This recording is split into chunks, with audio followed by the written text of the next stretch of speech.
Hi to my Prep and Prosper community, and I just want to first preface by saying thank you to those who commented and offered your support for my post asking for permission to post to this group to ask for some guidance, some support, some prayer, and some shared wisdom or experience.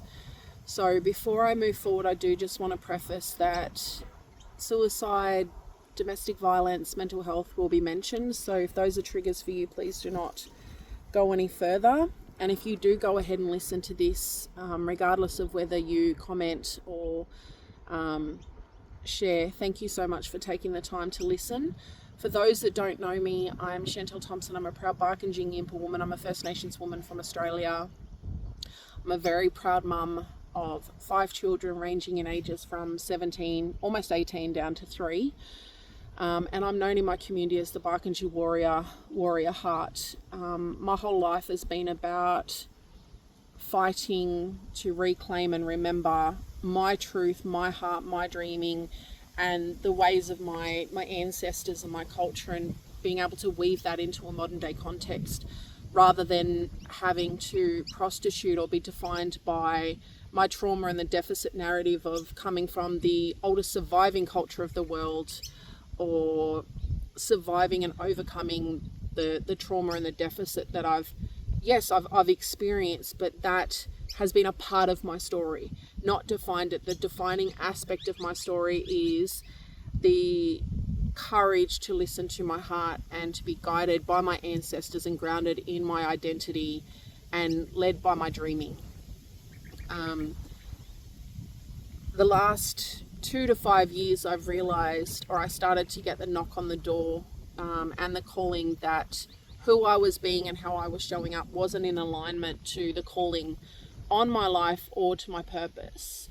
And I was resisting and trying to negotiate with, I guess, what a lot of people would call God. I'm calling my ancestors. My dreaming is aligned to purpose and mission, using the language of my culture and my people. In the resistance of that calling and the truth of what it was going to take and who I would need to be and the steps I would need to take for that dreaming to become possible, in the resistance of that has meant that I've become mentally unwell. I've been out of alignment. I've been out of integrity. I've hurt those that I love. I've hurt my reputation. And in saying all that, I really was showing up and doing the best I could with what I had for about 80% of it. So for context, the last 4 years, I left Melbourne, thought I was done with an international career in being a martial artist and a internationally competing athlete in Brazilian Jiu-Jitsu, and I moved home, tried to rekindle my relationship with my ex-partner of 20 years. We separated in 2019, and I came home to start my business in the community, or bring my business back to the community, and just wanted to be a mum. I had another baby in 2021, and I started an after-school program for girls. So the birth of my son and the after-school program I started for First Nations women and girls, which was founded in the need to create a space for our women and our girls that wasn't built off of a deficit narrative, a victim narrative, trying to rescue them. It was a space, a ceremony, and a gathering for us to reclaim and remember who we are as First Nations women first and foremost, and to understand how we want to move through the world and how we are called to show up by first showing up for ourselves and creating a space for us to give to ourselves what we need to give to ourselves so that we can show up and serve others and move through our life from a place of purpose, power, and potential. I mean, a tree can only provide shade and give to country and to other creatures after it first takes what it needs from country in order to grow and thrive and be a tree. And that's what I've been reclaiming and remembering, is that in order to serve my community, in order to be the mother my children deserve, I have to first take responsibility, radical responsibility and honesty for what I need to show up to be able to, for myself and who I need to be in order to be able to show up and serve them. This resistance in this battle between this truth and reality, and finally accepting in 2023 that I surrender to my ancestors, I surrender to my dreaming, and not being really prepared for what that would mean and what I would need to be willing to lose and to let go of and to surrender in order for me to live that truth. And when I did start to speak my truth and be my truth in myself, in my home, in my community and in my world, how many spaces and dreams and people and relationships would say that that wasn't welcome or accepted, or that it wasn't allowed? Now, in a world that tells us to be vulnerable, to be brave, to be bold, to be our authentic selves, I think many in this group would resonate with that in order to come from your truth, in order to come from your heart, that there is still a cost that comes with that. There is the world, aspects of the world that does not want us, that will not allow us, and damn sure doesn't benefit from us showing up in our power, in our potential, and in our purpose. There are people who benefit and profit from us being victims, being broken, being low self-esteem. Imposter syndrome is the biggest form of gaslighting, the wording from Arlan Hamilton. Shame is a tool of patriarchal and colonial systems that have kept and is keeping my community and women in my community locked up in chains that we think are of our own making. So many different ways I can take this yarn.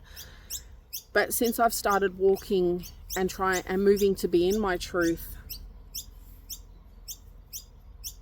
and knowing that in order to show up to be the leader and the fighter and be from my heart, I've had to fight to be myself in the world. I had to fight my shadows, my trauma, my fears, my deficits, my own inner world, my own inner narratives and experiences, own excuses, own behaviors.